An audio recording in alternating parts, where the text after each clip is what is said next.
everybody. I'm Philip. And I'm Justin. And together, we are Pajamas.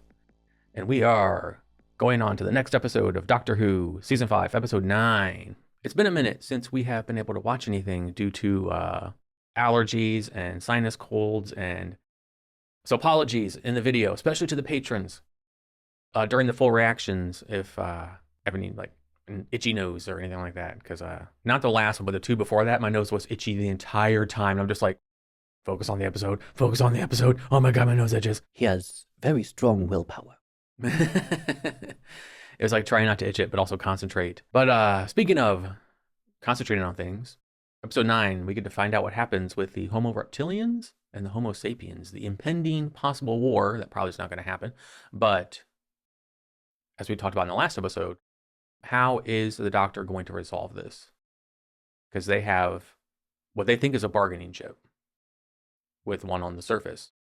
But then the Homo reptilians have a few captives that they seem to be dissecting.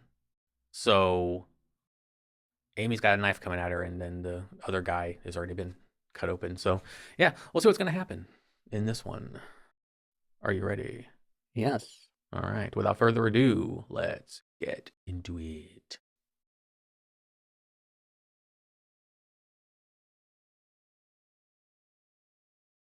I'd love it if this were a ride. I would not. Female appears to be more resistant to the cold than the male. I dressed for Rio! Area 17 enclosure. Species diagnostic. Yeah, and stay out! Don't provoke him. Aww. If you could cure me, I could help you escape. Why would I want to escape when I can watch you die? Remove all human germs. You remove half the things keeping me alive. That's much better, thanks. Not got any celery, have you? Maybe they're asleep. Let's have another look. No, Amy, don't. Oh. Maybe don't open. What are you doing? Get that. out of there. Powered transport discs. It's our way out of here. Use it. What? Use it on me. A woman who can't even protect her own child must be too weak to take it.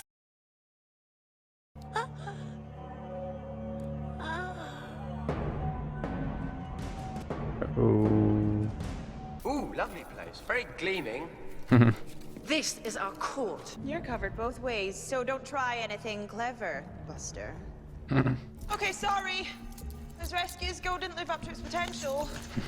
I'm glad you're okay. Who speaks for the apes? Don't tell them what's happened. Amy, I thought I'd lost you. Well, because I was sucked into the ground. You're so clingy. Show me Alea. Oh. Now give me back my family. No.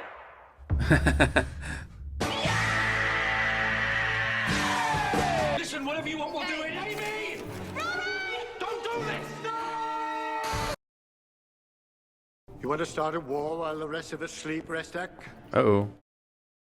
Bring Alea. We hand her over. All gonna work. Promise. Got a dash. Hurry up. At the moment. We have to return her. You deserve at least that. Yeah. Are you authorized to negotiate on behalf of humanity? No, but they are. What? No, we're not. Of course you are. There are fixed points through time where things must always stay the way they are. This is not one of them. The first meeting of representatives of the human race and Homo reptilia is now in session. They sent 4. She was her only bargaining chip. Yep. I only store the young. I took samples of the young. I slowed their life cycles to 1/1,000,000th of their normal rate. We're in the center of the earth, and there are lizard men.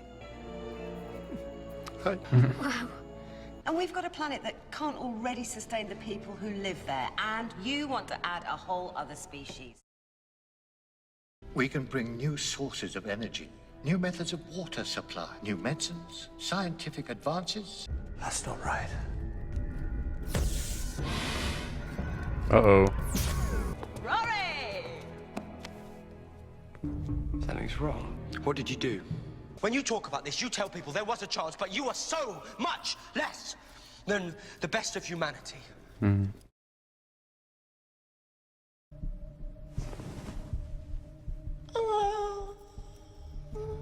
One person let us down, but there is a whole race of dazzling, peaceful human beings up there. Why? Our drill is set to start burrowing again in... What? What choice did I have? They had Elliot. Don't listen to her. Oh. Oh. Stop right there, or I'll use my very deadly weapon again. And one warning, that's all you get. I let her sting. She said there's no cure. I'm dying, aren't I? You're not dying, you're mutating. How can I stop it? To blow up my life's work. Yes. After that, citywide fumigation by toxic gas. Then the city shuts down. Wow.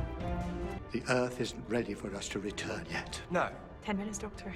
but maybe it should be. Here's a deal. Everybody... I mustn't blame her.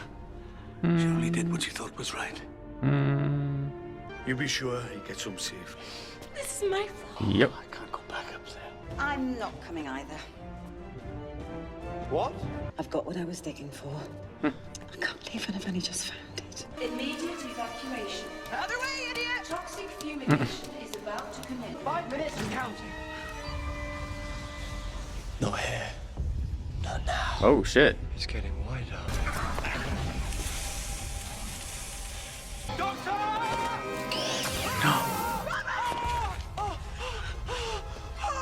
can't die here. Don't say that. You're so beautiful. If time energy catches up with you, you'll never have been born. It will erase every moment of your existence. Can't help it. I am not leaving him! We have to. No! But like... if his body's absorbed, I'll forget him. Rory still lives in your mind. What were you saying? An eye for an eye. It's never the way. Now you show your son how wrong you were. There you go. Now there's another way. There I am again! Hello, me! Oh. The losses he suffered then, and the greater losses that were still to come. Oh. So much happened. Oh man, this is a lot to unpack.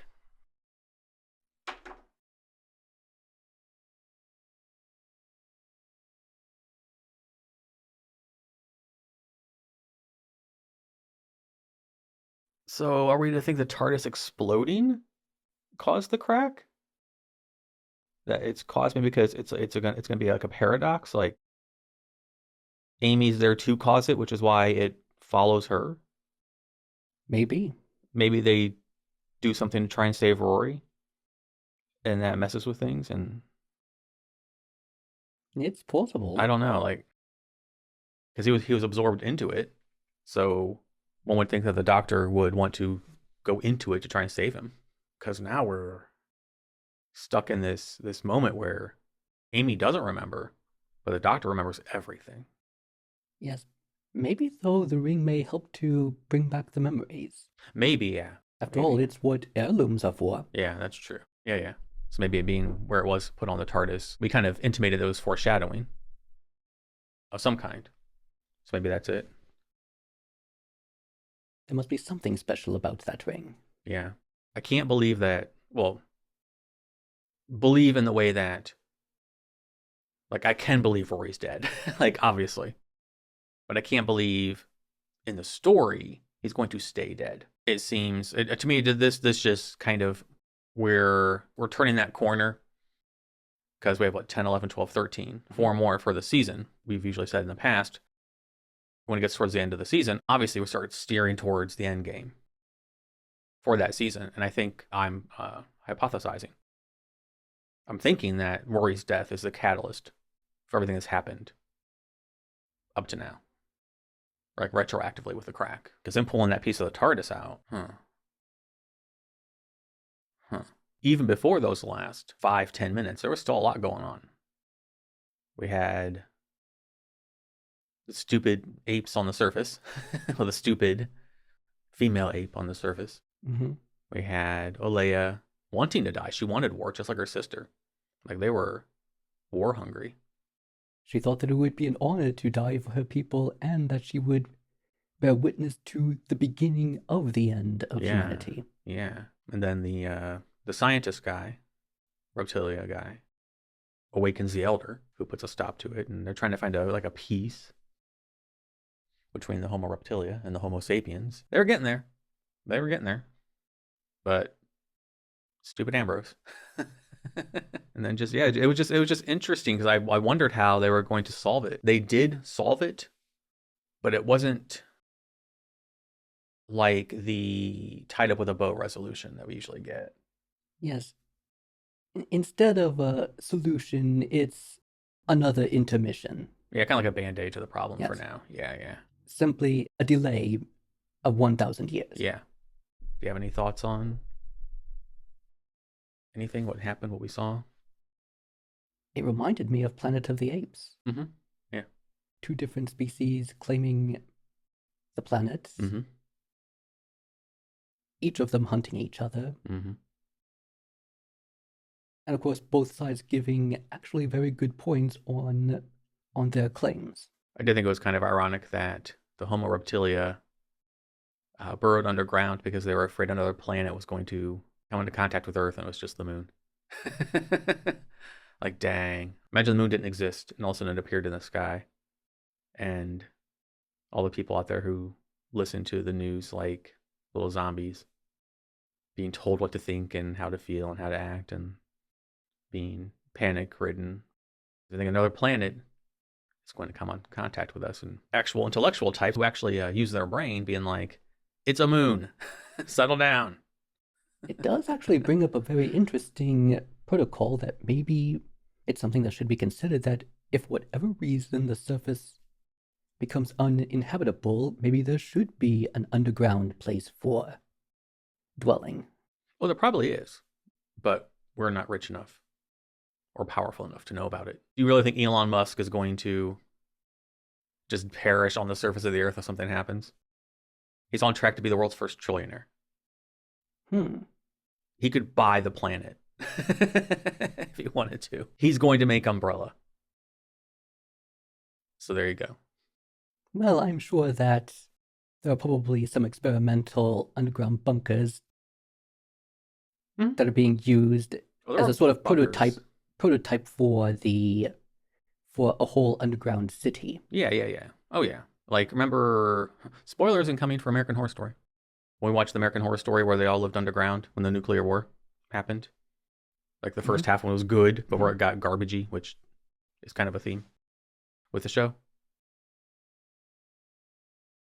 Not older seasons, newer ones. So anyway, yeah, I'm fully convinced that there's something like that in place. Different bunkers, if I all connect. Yeah. Like, people are like, oh, it's just conspiracy theory.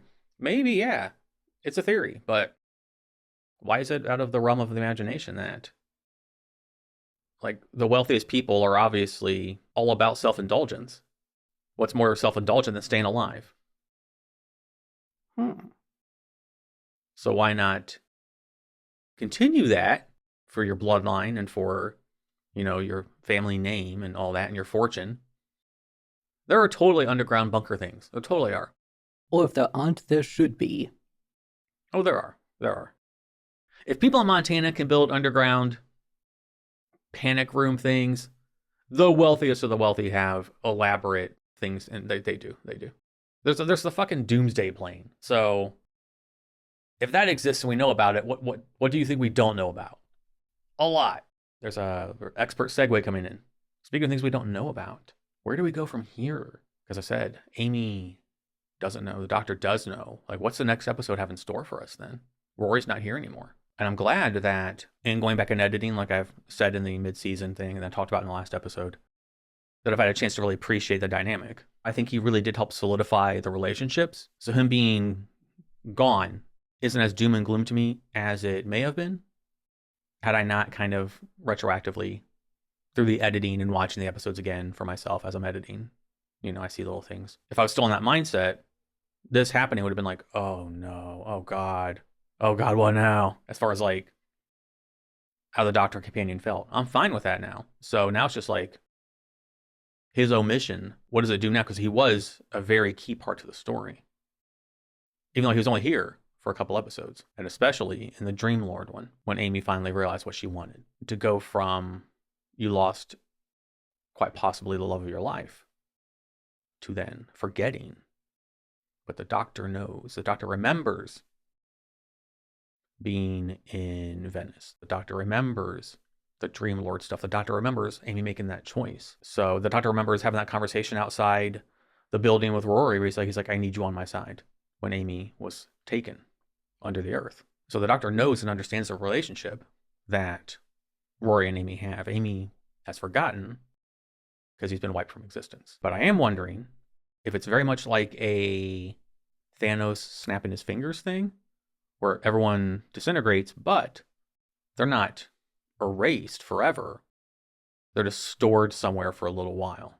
Well, it was mentioned that 2 times that aren't supposed to have contact with each other, maybe when it's resolved, it then cancels it out. Maybe, yeah. And that, yes, as you said, that whatever is in there is simply being stored until it can be figured out where exactly in space and time these are supposed to be. Right. Especially since the TARDIS is apparently in pieces inside the crack. Like, that just really opens up a whole new avenue of just theories and what ifs. Like, like Rory may be saved in the next episode, and my theory is completely blown to crap. Gotta say, once an episode, we don't know what's going to happen. But not as like, as I have been in the past. Just when you don't know what's going to happen, all you can do is theorize. Mm-hmm. And this gave us a lot to work with. I don't think Rory's actually gone for good. Maybe no one is. Maybe we find Philip and the other people from the Angels episode that wandered into the crack. Maybe they come back too. But just the TARDIS being there just makes me wonder if the Doctor pulling that out was like self-fulfilling prophecy. He's like, oh, I'm in there. Well, this is in there. If the TARDIS is there, the Doctor's there. One would think. Unless it's under a locked pit guarded by Satan. Then who knows? One would correlate. The TARDIS is there. The Doctor is there too. So, I mean, it could obviously it could be something else completely, but right now that's my hypothesis. Because the Doctor's going to want to do right by this. He's not going to, just his face when Amy didn't remember. He was like, okay, he has a responsibility now. Indeed. And so I think he's going to want to do right by Amy for what happened. Because Rory he sacrificed himself to save them. So this Doctor is about being noble, and, I don't think we're going to get the "you're not remotely important" speech.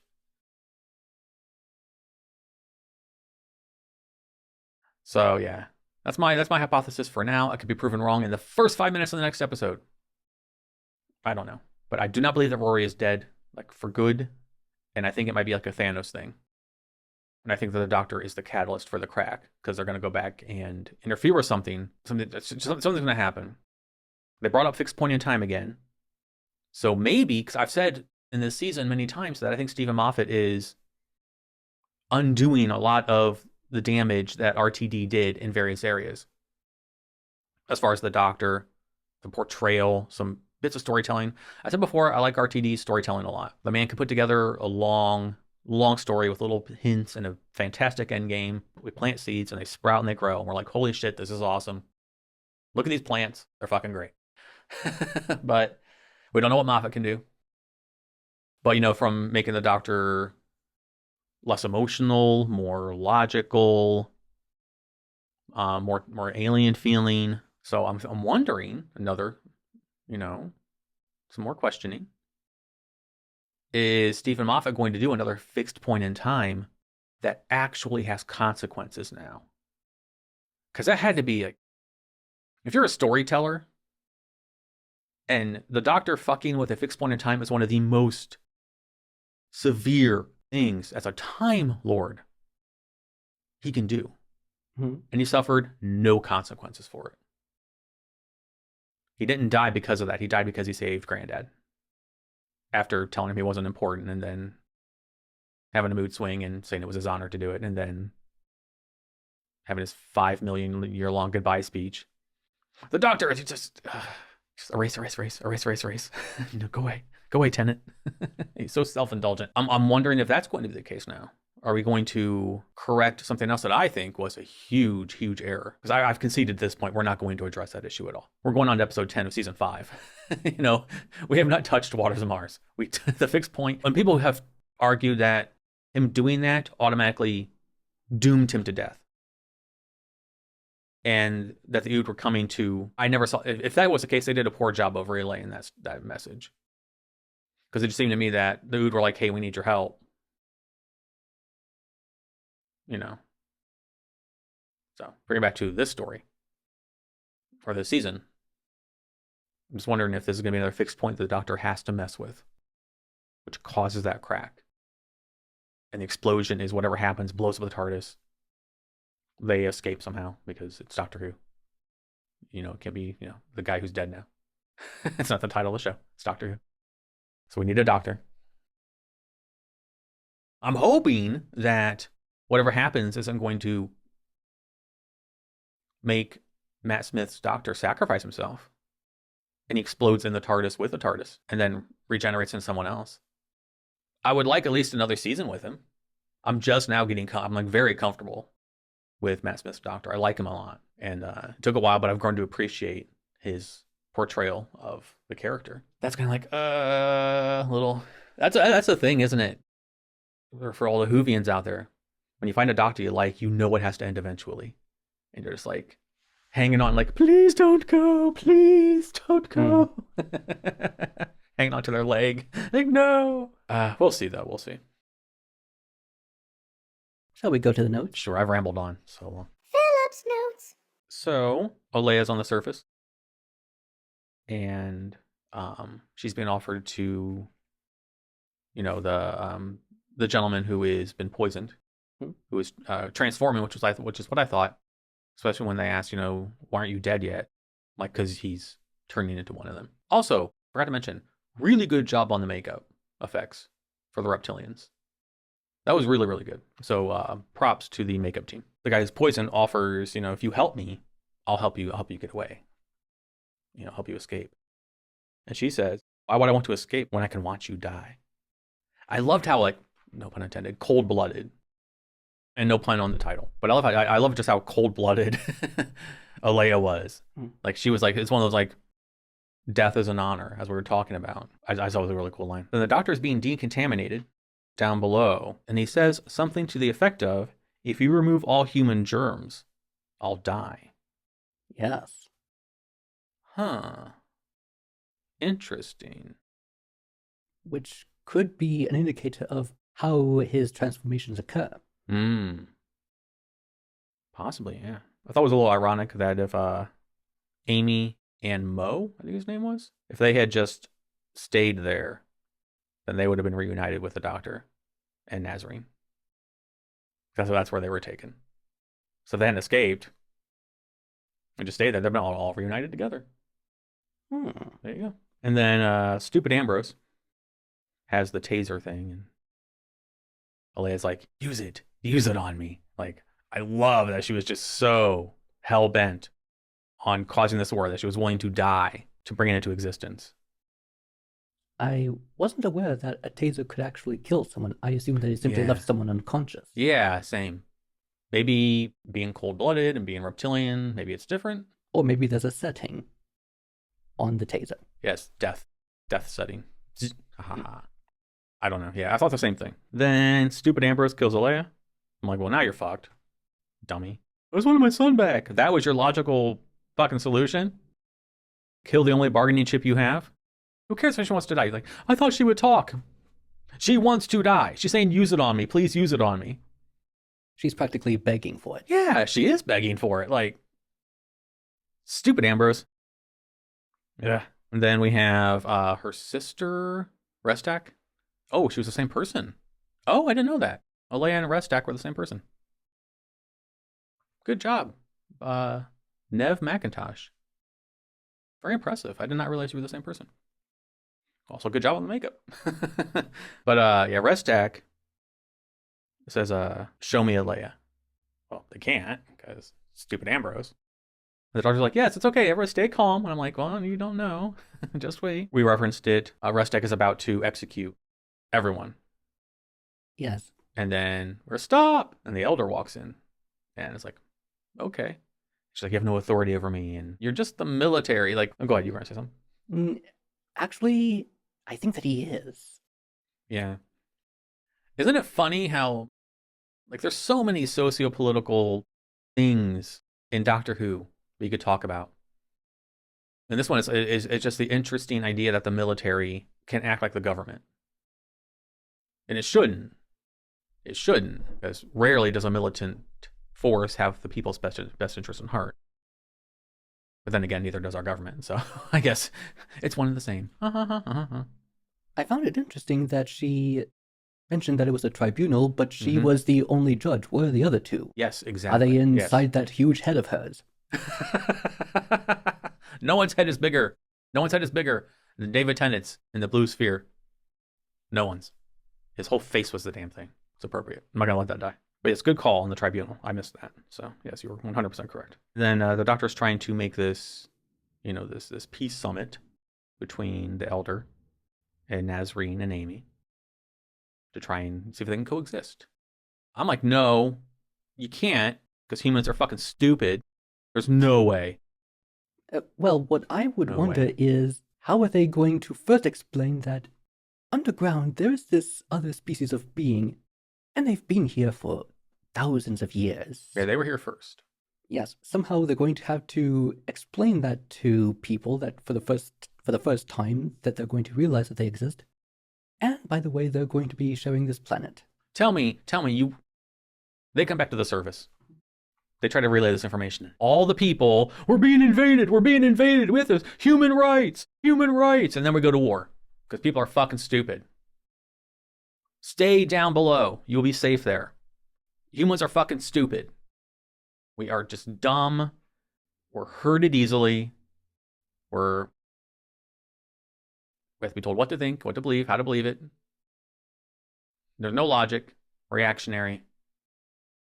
Opinion is fact. Humans are dumb. Stay down below. You will be alive there. As long as we stop drilling into your oxygen reserves. But I like the idea of whatever happens now will create new timelines. A new future. Well, that's cool. So it's noble to want to do that, but realistically, no way. Like, stay down below where you're safe. You are not safe on the surface anymore. The way that it was shown it was talked about in Doctor Who when he was explaining them, it seemed as if maybe there was an earlier doctor that actually came into contact with them. Maybe, yeah. I especially thought that when he mentioned, seemingly out of nowhere, celery. Yes. Which reminded me of the guy. past doctor. Yeah.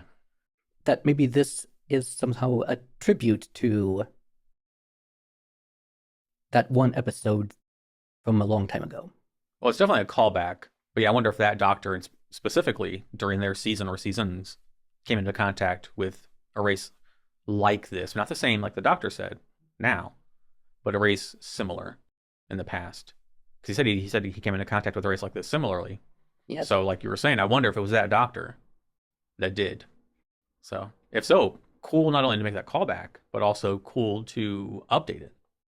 Yes, that not only was it something that was giving the story historical timeline context, but also he was actually recounting an episode. And then stupid Ambrose was talking to her dad. It's like, you need to do it. I know I did wrong. And I'm like, you're doing wrong now. You're still doing wrong. Stupid Ambrose. But I did find it very intriguing that Ambrose has her dad turn the drill back on, set for 15 minutes, and they use the drill as leverage. Let us go. My son, let us go. And we'll stop the drill. Don't. And we'll essentially just kill you. Or they could kill her and then go up to the surface and destroy the drill themselves. If they know how to work the machines. considering how technologically advanced they are, Fair, yeah.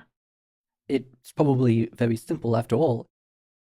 One of the things that was mentioned that actually was a strong point to make, this planet cannot even sustain its own population. How can it sustain a whole other species? Yeah. And spoke of the different problems that are being faced. Well, while being underground, they've also made advances in science, mathematics, medicine, technology, etc., rendering these problems as nothing more than setbacks to them, easily fixable. Yeah, it makes you wonder that when the inevitable war did happen, because if they came to the surface, we would attack them. Because, yeah, just we may lose. Like maybe they are immune to nuclear weapons. Maybe they are immune to all of our big, boomy fighting tactics. They have advances in everything. It would have to include the military. So it'd be interesting. It'd be a very interesting war to see play out. Like how would it go down? There is one advantage, though, that the surface dwellers would have. Basically, the ones underground have been frozen in time, whereas above, evolution has continued. Are they going to be able to have the bodies to defend themselves against microorganisms that exist now but didn't at the time that they left? They may not have built up a species immunity to certain diseases. Yeah, what happens when the Homo reptilians get COVID? Huh? And then the notion that to send some kind of pulse up to the drill, stop the drill, get out, blow it up, you pretty much destroy Nazarene's life's work. Dang. But being down there in that whole new world, it's quite a compromise, I think.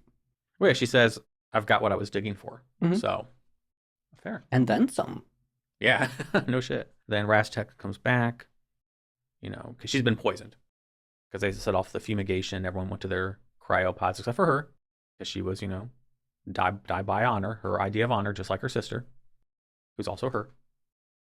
She had to watch herself die. She had to react to her own dead self. Wow. In a manner of speaking. So that's interesting. So Rory pushes them out of the way, gets shot from the thing, dies, and then the light starts tendriling out. That takes self-sacrifice to a whole new level. Yeah. And that not only are you dying, you're also going to be wiped away from history. Yeah. Double whammy. And then Amy says, if the light absorbs him, he'll never have existed. I'll forget it. And then I thought this whole thing, a lot of this episode is about stuff being erased. Nazarene's work, Rory, Amy's memory, apparently the TARDIS. So a lot of erasure and, undoing of things. And then I wrote, we talked about this weird dichotomy now of Amy forgetting with the Doctor remembering. And how this is going to play into the next episode and then one after that. I can kind of see where they might be going, even if my hypothesis is incorrect. I can kind of see what I'm thinking, that the next focus is going to be saving Rory somehow. I don't know how. But I can't see the Doctor letting this go. 10X Doctor, maybe. He'll be hugging. You want to go somewhere? Let's go to Flynn, and I'll make it better, and I'm exaggerating for all the Tenet stands out there. Or am I? And then I like the interaction with Doctor and Stupid Ambrose at the end. Or when he tells her, make your son the best of humanity the way you couldn't be. Ooh. Compliment insult. Right there. And that is all for my notes. Everything else are for my patrons over on Patreon. So there's a lot. What I thought was going to be a very cut and dry, they find some kind of resolution. Next episode. I mean, they did, but not as neat and tidy. Like I said, with a bow. It wasn't. As you said, it's very tenuous now. 1,000 years. Well, we're going to revisit this. But theoretically, he could just get in the TARDIS, go 1,000 years, and see what's going on. But yes, and it's not certain if they're going to actually, they may not be able to tell people about this because, well, who's going to believe them anyway? Since people cannot have spent these 1,000 years preparing for this situation, they're going to have to do it in another way. Yeah, Is there anything else you'd like to add about this episode? No. Alrighty. Well, it's going to wrap this one up. Where we go from here? Well, you know. I was like, anybody knows. Well, that's you, not us. We don't know. But we're going to find out, hopefully, soon. As always, I don't have a fancy outro. So I'll simply say thank you for watching, and we will see you in the next one. Until then, goodbye. Goodbye.